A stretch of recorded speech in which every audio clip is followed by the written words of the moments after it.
Namaste, beautiful souls. It's Dr. Danny, physician astrologer. Welcome back to my channel. Today, I wanted to record a presentation for you of the stars and the stellar energetics surrounding this coming new moon and solar eclipse in the constellation of Virgo.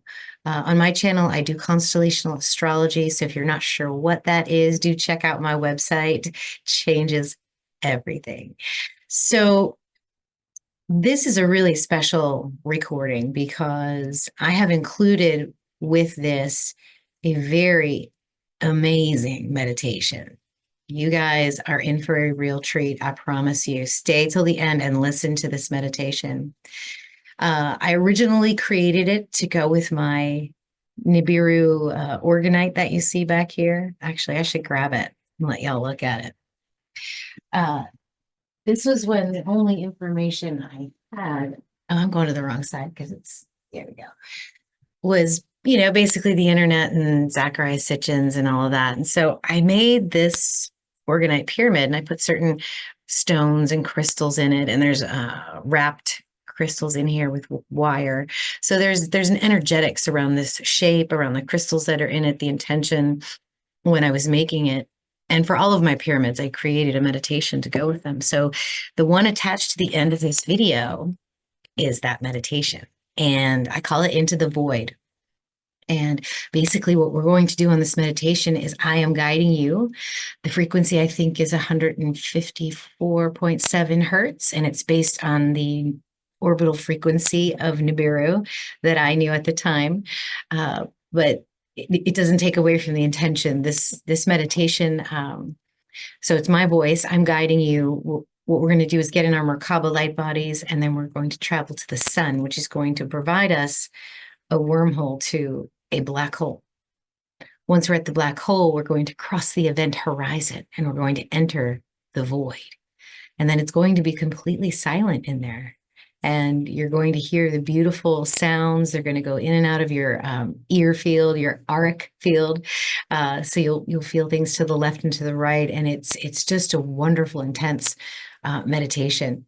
And the reason I chose that for the energy of this new moon is because that's what we're doing. We're going through an energetic portal. We have an opportunity to take these baseline frequencies in an energy that is similar to chaos, because that's what the void is. It's nothingness and everything at the same time. It's a blank slate, but it's way more than that.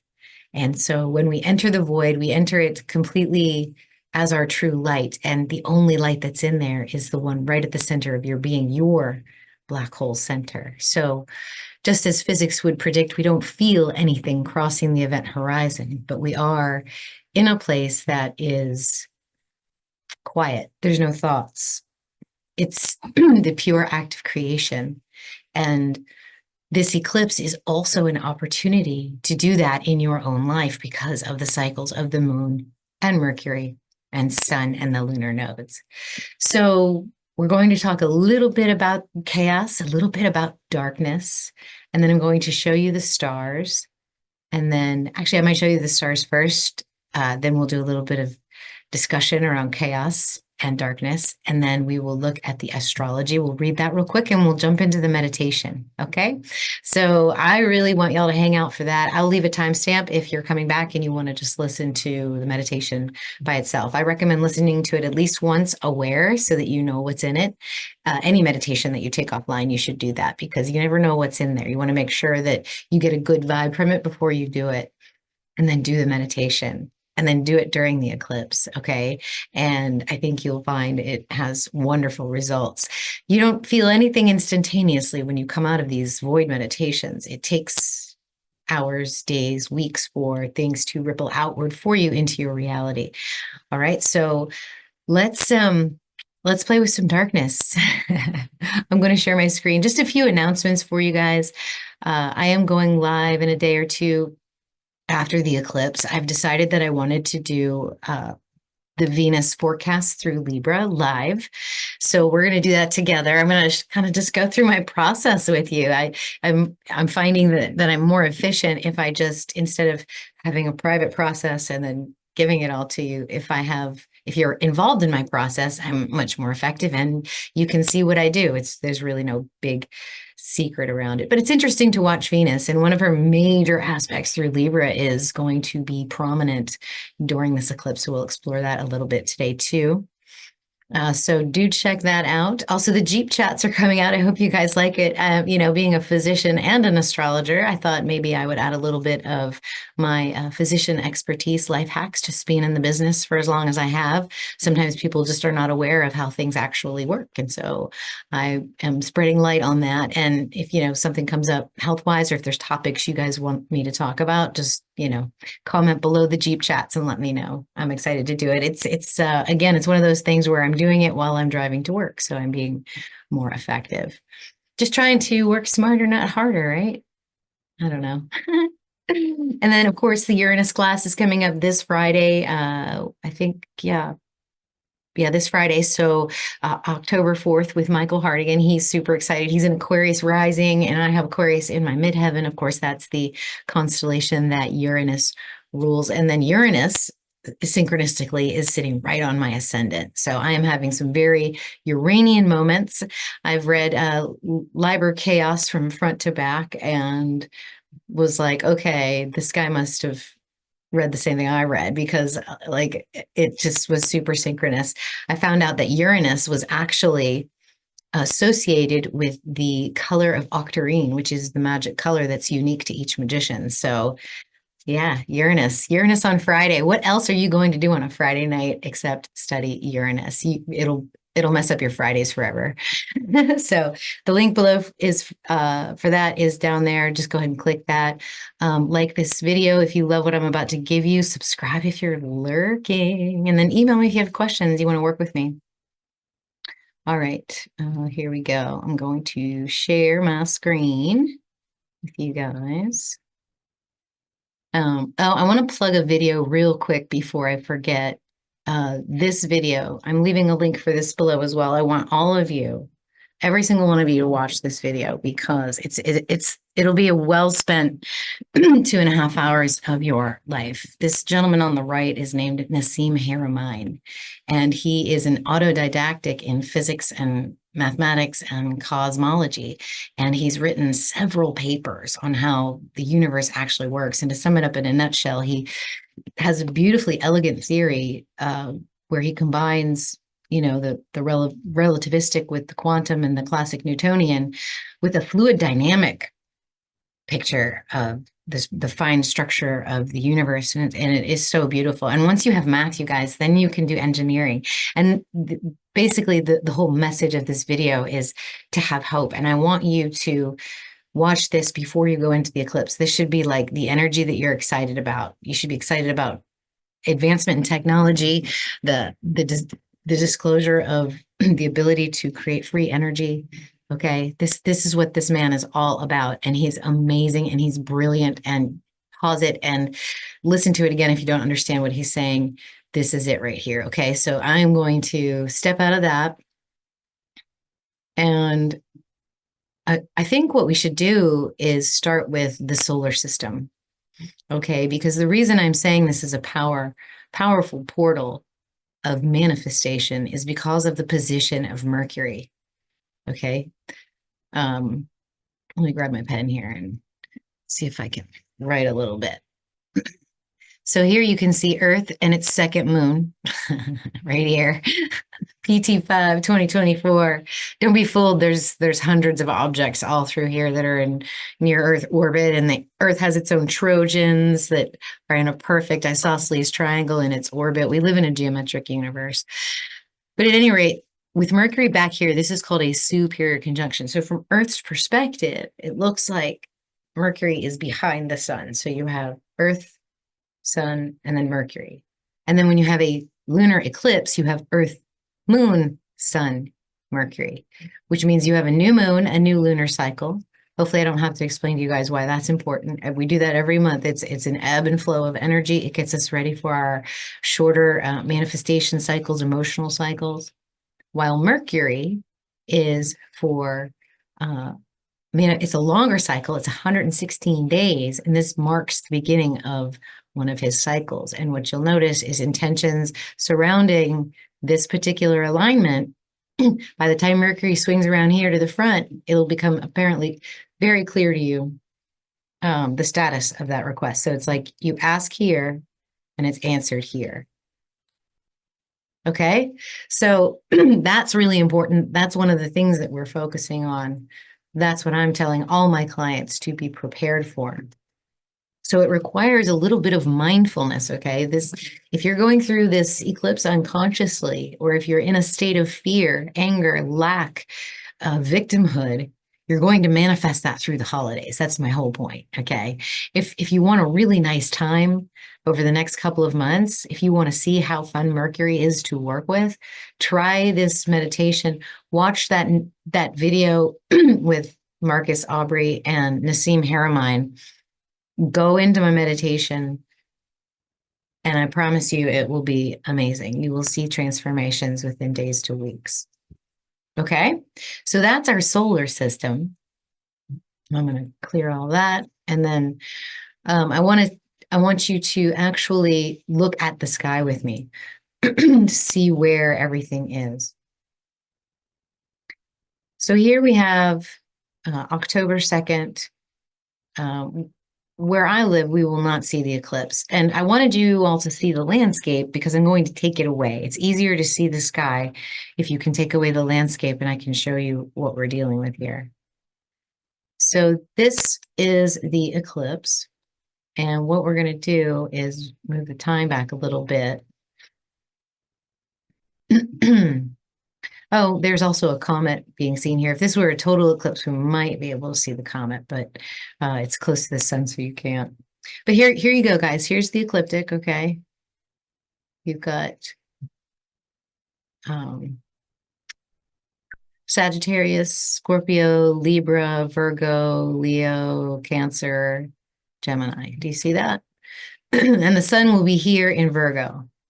So we are not having a Libra eclipse. So if anybody tells you it's a Libra new moon, please direct them to drdanny.com, or just show them Stellarium, and show them the sun, or grab your night sky app and point the sky up at the sun or wherever the sun is, and you can show them that this is the constellation of Virgo.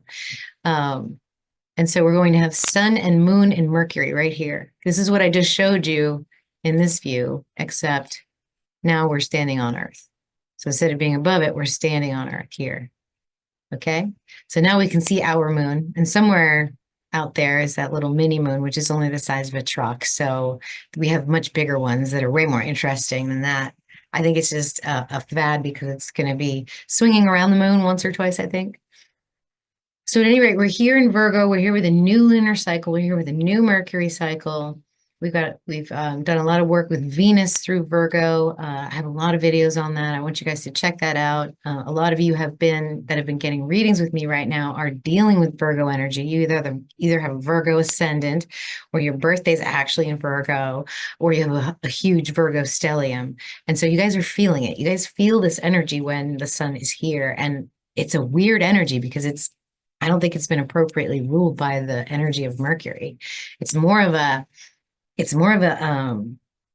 feminine energy, not an exchange of knowledge. I mean, you do need to have knowledge. You have to be really smart with Virgo, because Virgo is the birthing mother sky goddess. She brings energy into matter. She facilitates matter's transit back to source by collecting the entropy and the chaos.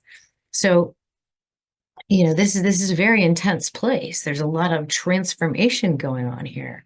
And so this sun moon axis here, right on the lunar nodes, right with Mercury, is a great opportunity to step through a portal. So I encourage you all to do that. And like I said, Venus is about to transit through Libra, which is also the claws of Scorpio. These stars are actually named upper claw and lower claw.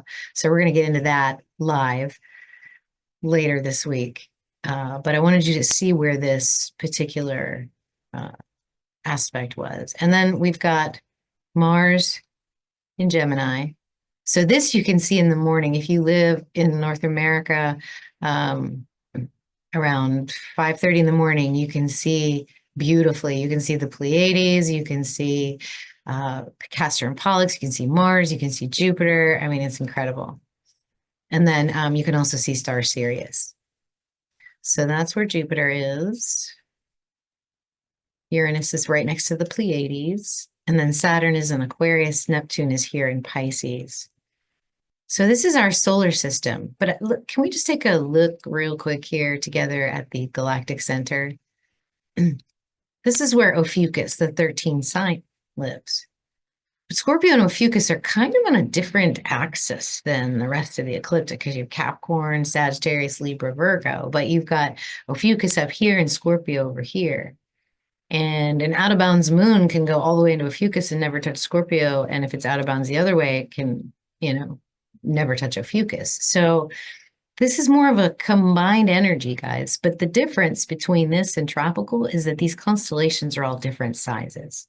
So we're going to look at that on a chart that actually reflects the sizes. I'm also going to show you some really cool things in the software that I use. We're actually going to go inside of a sphere.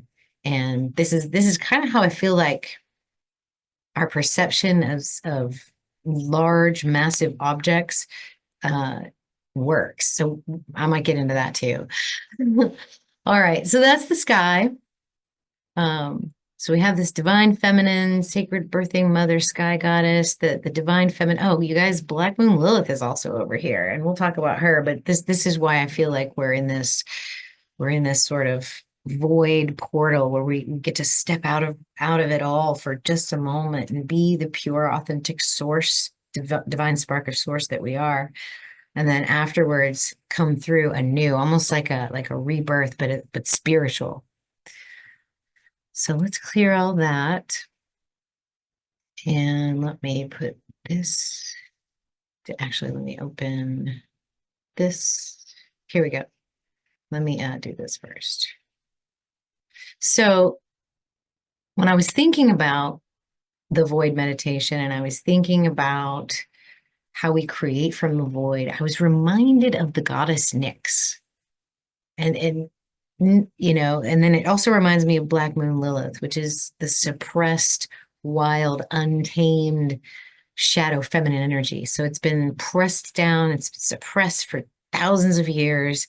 And Black Moon Lilith is sort of not an energy that likes to be kept down.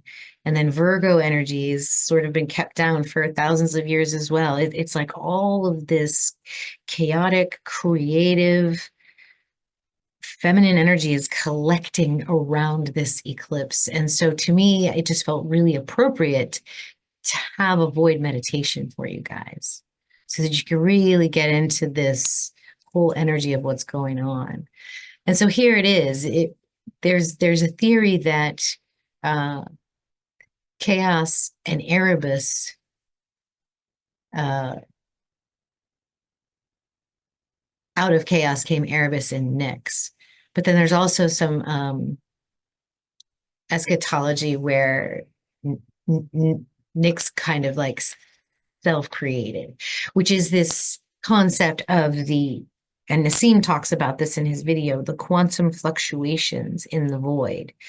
So they're bouncing around so much. This is like chaos, but if there's probabilities for coherence to occur, and when that coherence begins, there's a spinning, there's an oscillation.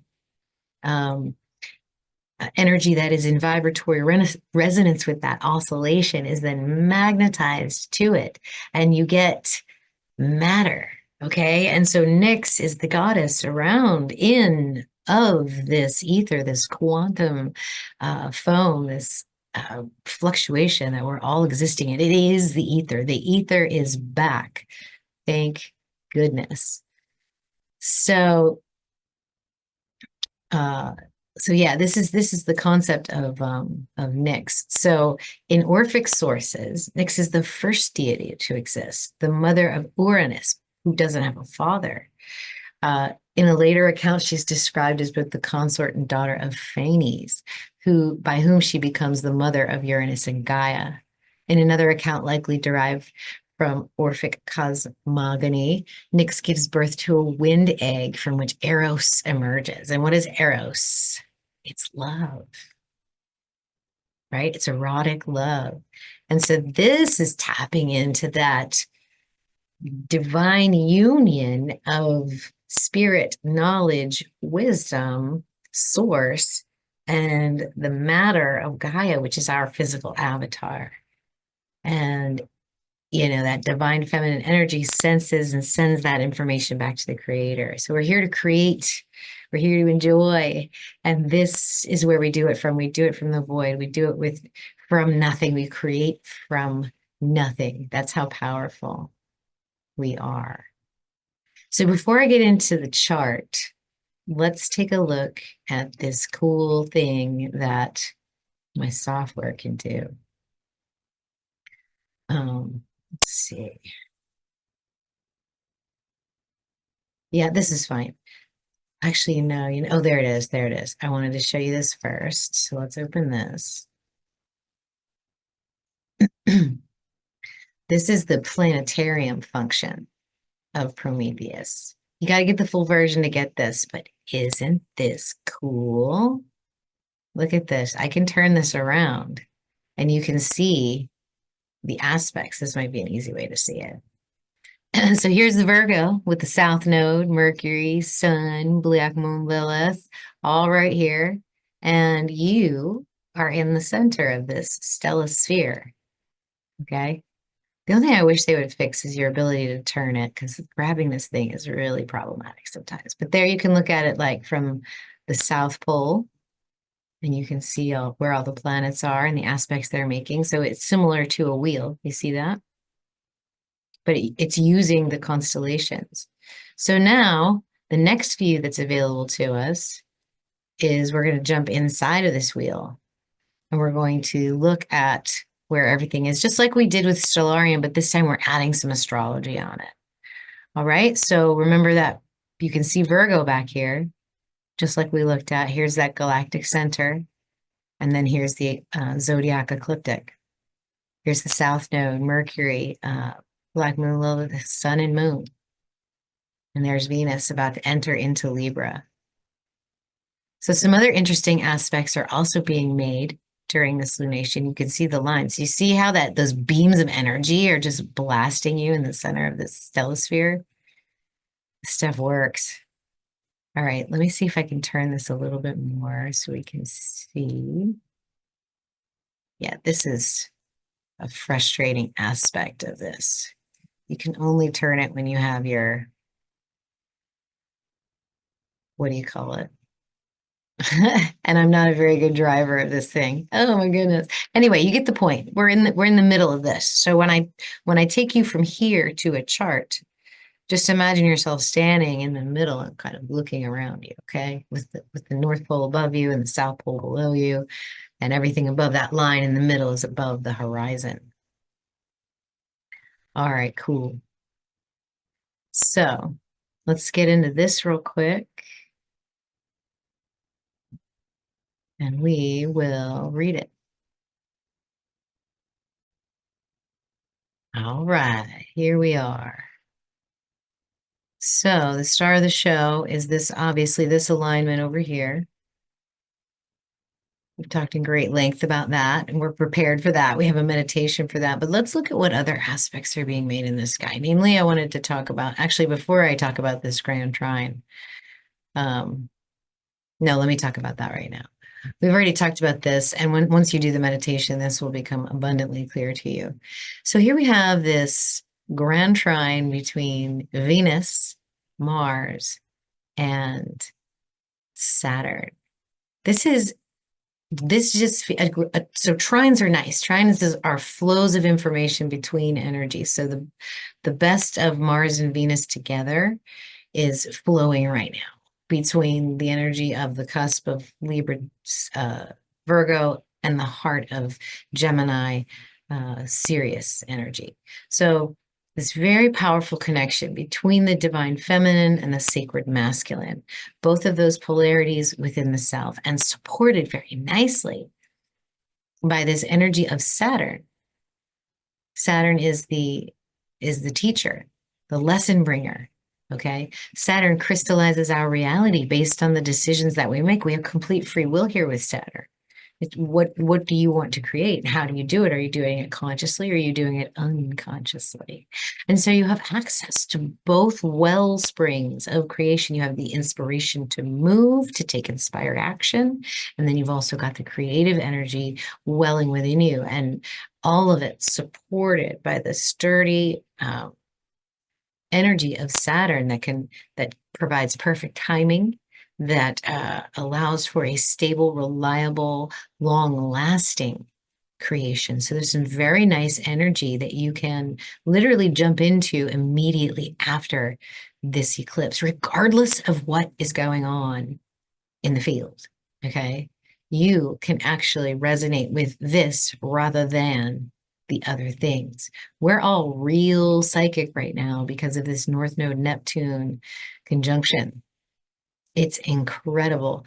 It's almost as if like you have a thought, oh, I need to talk to so and so, and then you either bump into them or or your phone rings, or you're like, yeah, I need to get my this or that or this done, and then all of a sudden there's an opportunity to do that, or somebody reaches out to you. So it's so amazing, okay, to be this energetically connected to the ether right now. The veil is very thin, and it will be completely gone for the moments around the eclipse. Okay, so you can go into this portal very, very connected with the ether and with the field, and then be able to see what it is well supported for inspiration and action as soon as you come through this portal. As soon as you go into the void and then come back out, this will be waiting for you.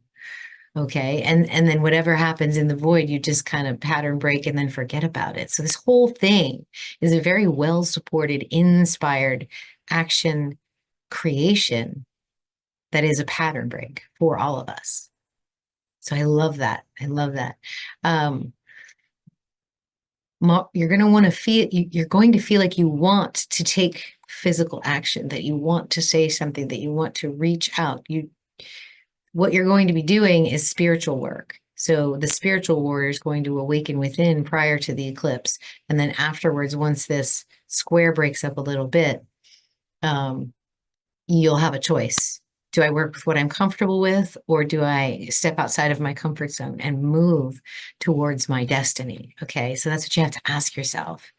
And that will be apparent also after the eclipse. So two roads, like you'll be inspired and you'll be well supported, and you get to decide, do I stay here in my comfort zone? And that's okay. Like, it's totally cool if you want to do that. I'm not judging anybody. Or do you want to strive forward? Do you want to march forward into whatever it is your destiny is? And for some of us, it's a very strong calling and we feel like we need to do that. And for some of us, we're just feeling sort of, we're here. It's fine. Let's just take a breather. And that's okay too, because you're still very good at what it is that you are used to. Okay. These are waves of energy. They come and they go, but eclipses are always pattern breaks. So make sure you take, if you're not working towards a goal, if you just want to stay in a content place, keep your mind in that place and set meaningful intentions while you're there, because Mars is in the space of the stars of the mind with Gemini. So there can be a lot of back and forth. So imagine the feeling of knowing the action you need to take, because it's on the other side of that eclipse. So if you're feeling that before you go in there, it should feel pretty good. Let's see. So asteroid Lilith in Scorpio is making aspects to the lunar nodes as well. So there's an instinctual, there's a nudge here. There's almost a Shakti fire energy here. Like you can feel the instincts in your gut, in your body, wherever your body physically feels your intuition. Lilith is going to be nudging you in either direction, and Mars will help you tap into that. Venus will help you tap into that psychic antenna of Neptune and the North Node. So you'll be able to listen to those intuitive hits and also understand them. And then, of course, this really nice aspect that's been around for a little while It's right here. It's Neptune, Pluto, and Uranus. These guys are doing this sextile, two sextiles and a trine, which just, it feels like a safety net of the higher spiritual planets, of our guides, of our higher self. You know, with Pluto in a trine to Uranus, it's surrendering to the metamorphosis. It's being truthful about who you really are. And if you're tapped into that, this is going to be a very fine transit for you, regardless of what's going on in your natal chart. You'll be able to go along with the flow. With Neptune sort of in the middle, then there's almost you know, so you have transformation and metamorphosis, and then Neptune in the middle brings in the surrender, in the acceptance, in the receiving.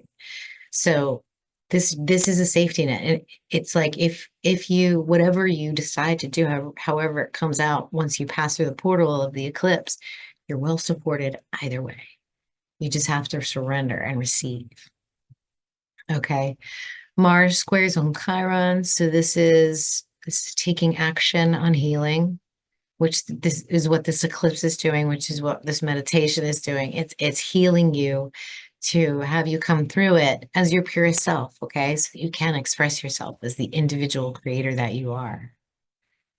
And while Mars is squaring on Chiron, Jupiter is sextiling onto Chiron. So we have this nice opportunity to open up into our healing, to connect with the creator once again, because this Chiron in Pisces is about not being connected to the creator, looking at all the wounds around us and saying, wow, how can there be a God if these horrible things are happening? What kind of God would allow this to exist? While Jupiter can inspire you through the earthy energies, through being in nature, through being connected to source, through sunlight on your face, or walking in the sand barefoot. So there's a healing that can take place here with the physical world as well.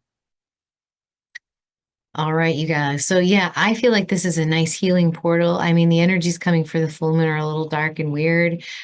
So that could change sometimes when we relook at these energies after we go through a specific event. Our interpretations and our perspectives change. So that was everything I wanted to share with you about the eclipse energy. Make sure you check out the live afterwards so we can get together and download and talk about Venus. Join the Fellowship of 13 Signs if you're not there. And let's see what else. Oh yeah, Uranus, don't forget to sign up for that. That's going to be a blast. Okay, guys. So stay tuned. The meditation is coming. It's going to fade into this. Make sure you're wearing headphones. It's way better if you do that. Make sure you're not, trying to meditate while driving, all those responsible things that we do while we're meditating. And it is my greatest wish and hope that it serves you. So I will sign off from here, and the video will go into the guided meditation portion. Bye, guys. Have a great eclipse. The planet Nibiru.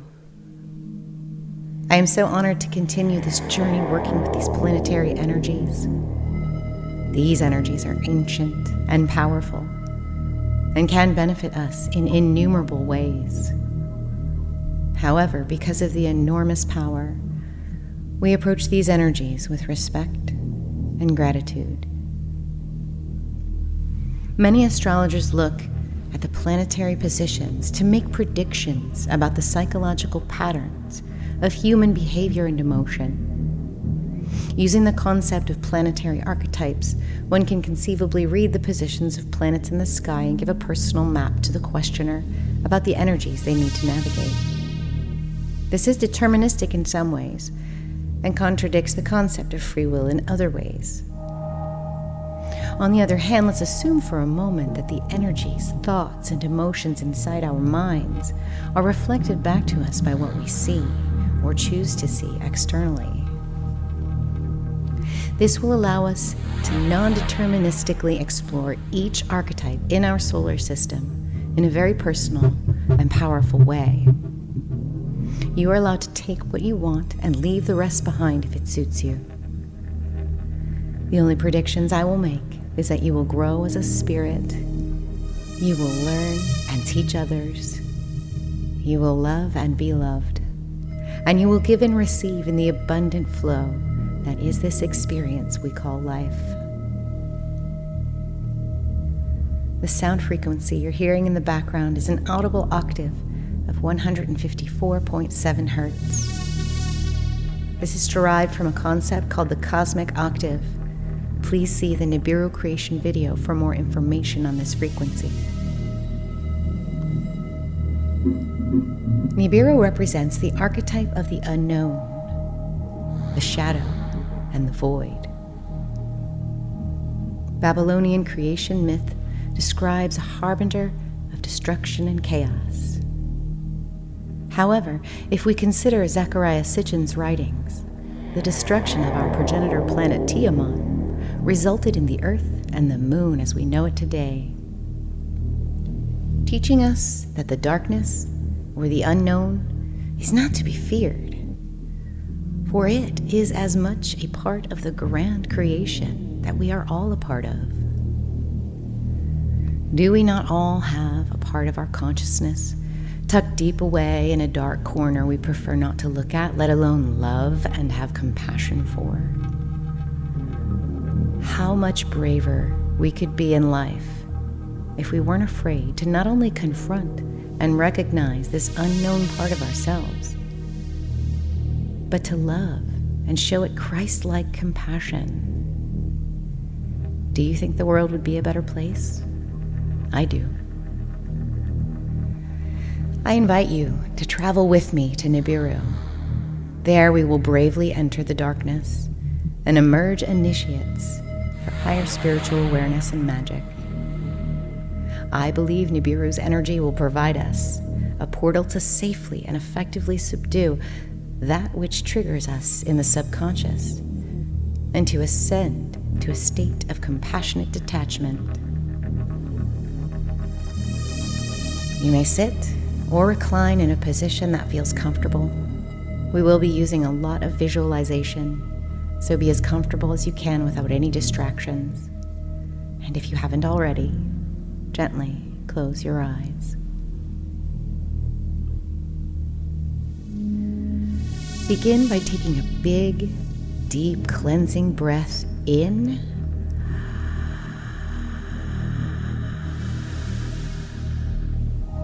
and then out.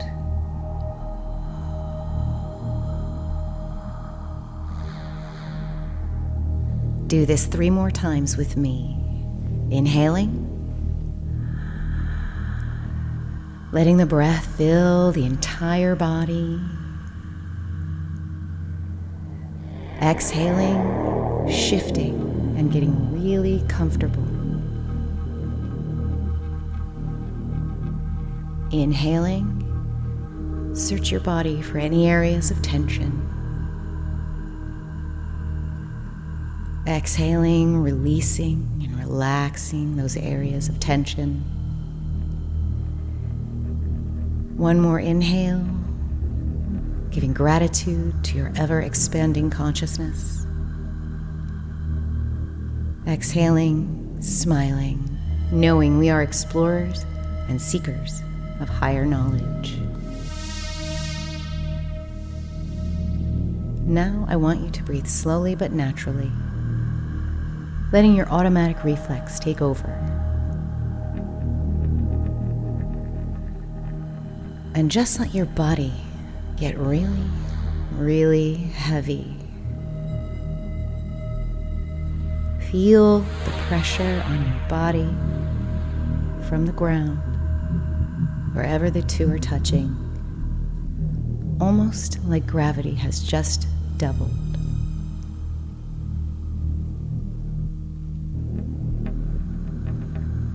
Getting even heavier now, limbs sinking into the ground, trunk, head just sinking down and down.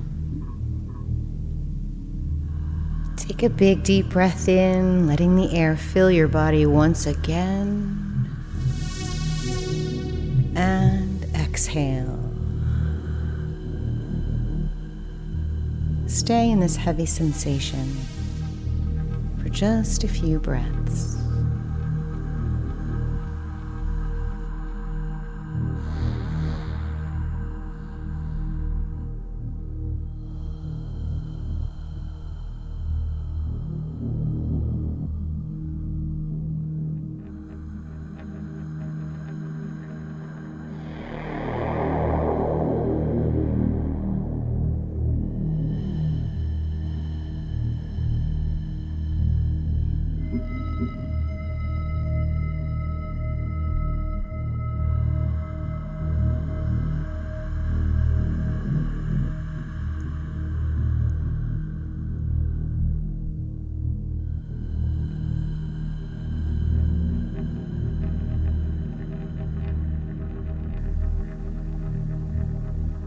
Inhaling deeply.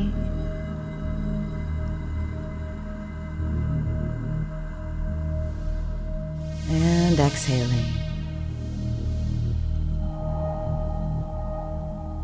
Now I want you to notice a lightening feeling, almost like the surface and your body are separating.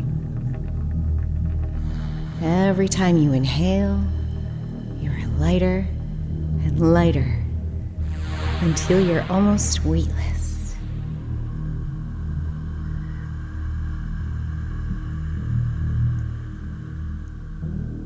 Inhaling.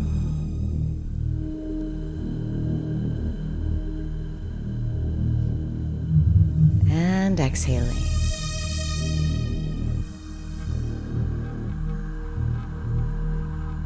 In this weightless state, imagine your form sits straight up into a cross-legged position. Let your Swami self float.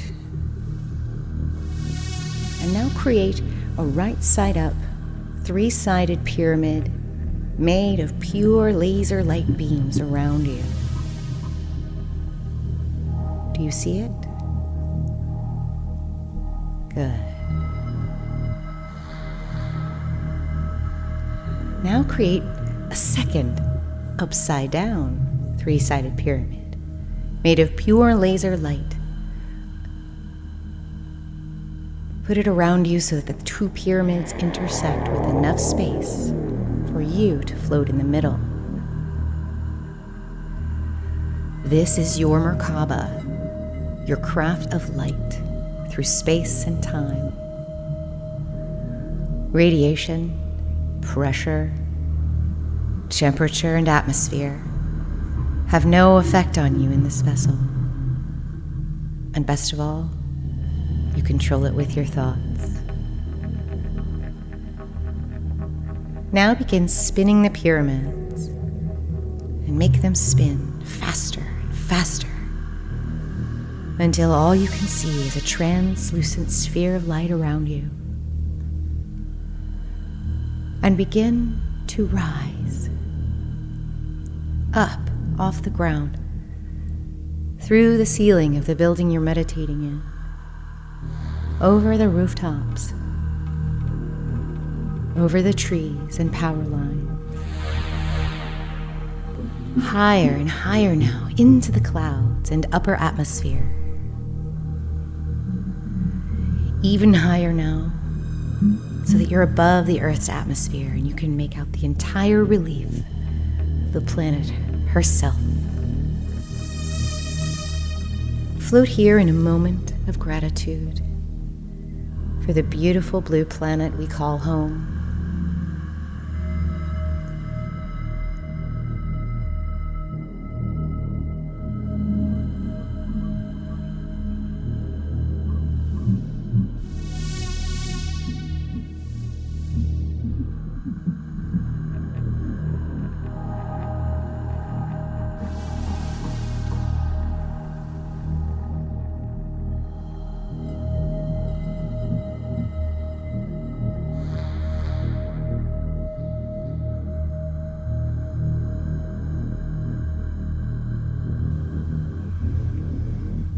Nibiru has never been directly observed.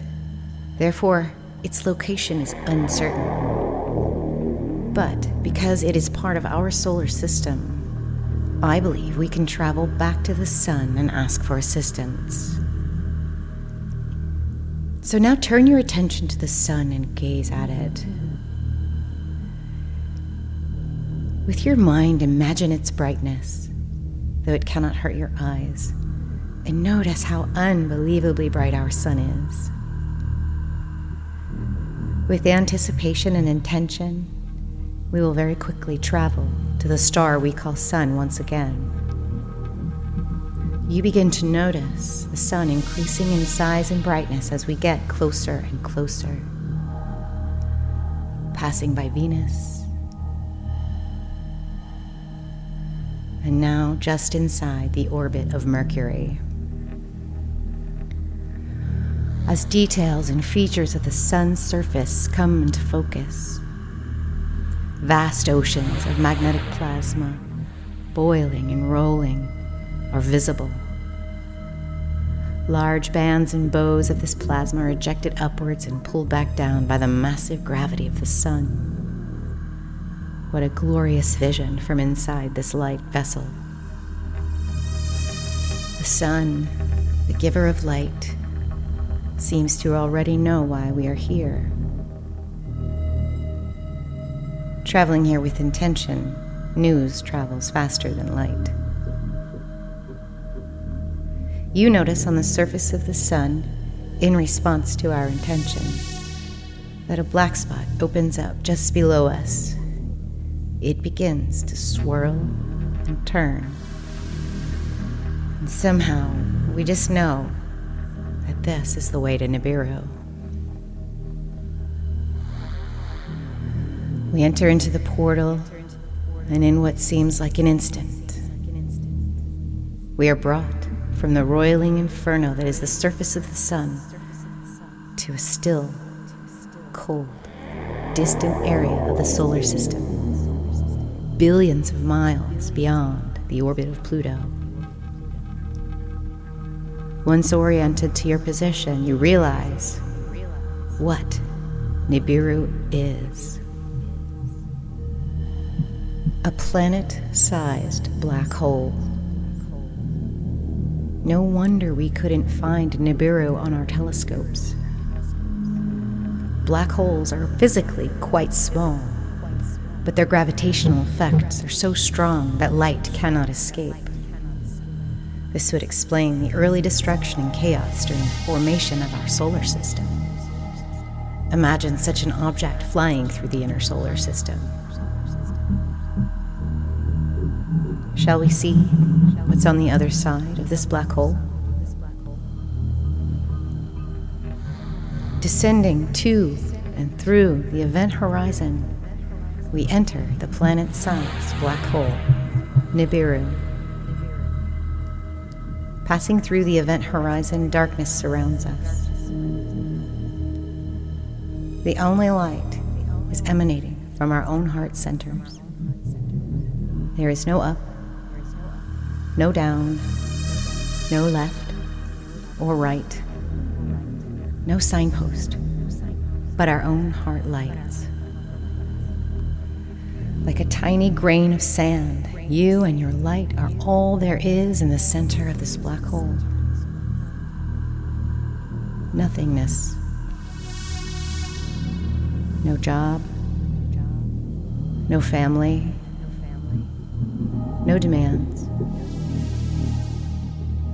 nowhere to be, no time constraints.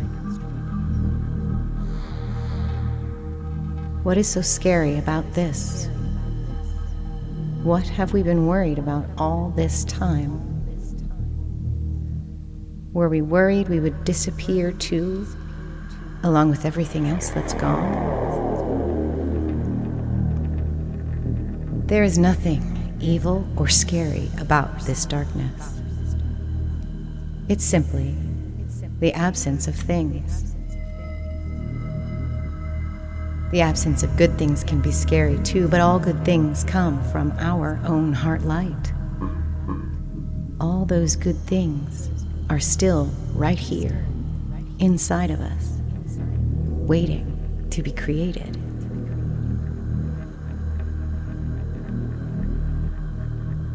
ask you to sit with this nothingness for a little while. Let any random thoughts that come up, good or bad, sit with you for a moment. Consider them, and then let them drift away like a leaf on a stream. Do not be tempted to follow the thought. Simply release it with an exhale.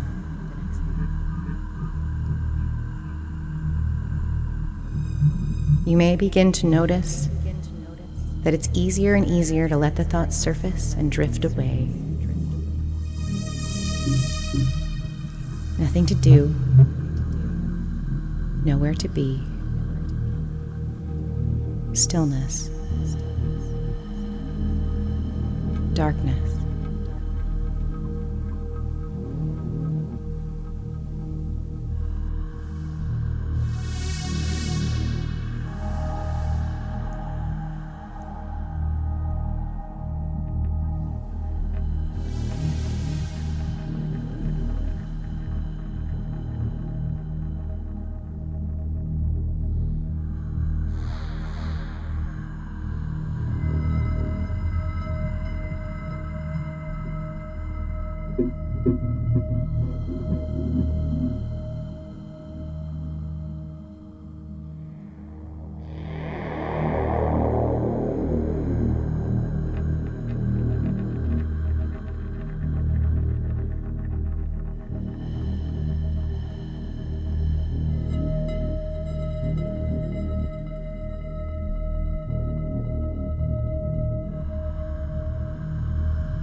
Coming back to the sound of my voice. Inhaling and exhaling deeply. Giving gratitude for this profound experience. Gaze upward and see the dark swirling vortex above your head. And with intention, enter the winding wormhole back to the place where you were meditating. Almost instantaneously, you are transported to your physical space.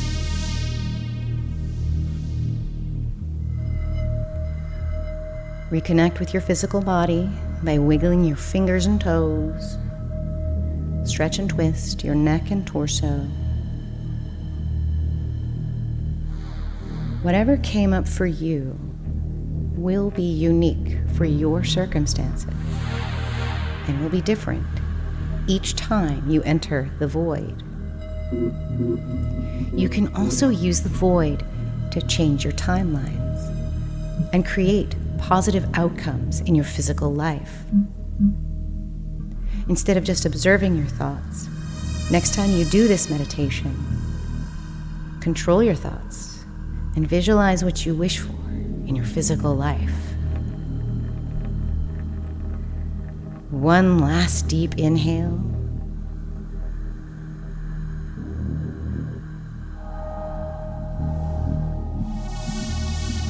And exhale. Smiling. Open your eyes. Thank you for taking this journey with me, and namaste.